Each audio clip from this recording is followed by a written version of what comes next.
بسم اللہ الرحمن الرحیم۔ وائس آف سمیر کے معزز ناظرین، کہتے ہیں کہ جس شخص کے اندر یہ 3 عادت ہو وہ وفادار ہے، اسے مت کھونا۔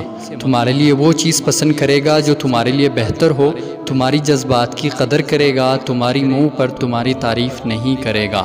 پہلا، وہ شخص جو اپنی والدین اور بہن بھائیوں کا وفادار ہوگا وہ آپ سے بھی وفا کر سکتا ہے۔ جو اپنی خون و رشتوں سے وفا نہیں کر سکتا وہ آپ کا کیسے وفادار ہو سکتا ہے۔ دوسرا، وہ شخص جو انسان اللہ تعالیٰ کا وفادار ہوگا وہ انسان سے بھی وفاداری کا حق ادا کر سکتا ہے۔ جو اللہ سے وفا نہ کر سکتا ہو وہ دوسروں سے کیسے وفا کر سکتا ہے۔ تیسرا، وہ شخص وفادار ہے۔ وفادار انسان کسی کی خوشامد نہیں کرتا۔ چاپلوسی نہ کرنے والے انسان میں محبت اور وفاداری موجود ہوتی ہے، اس کو کبھی مت کھونا۔ واللہ اعلم۔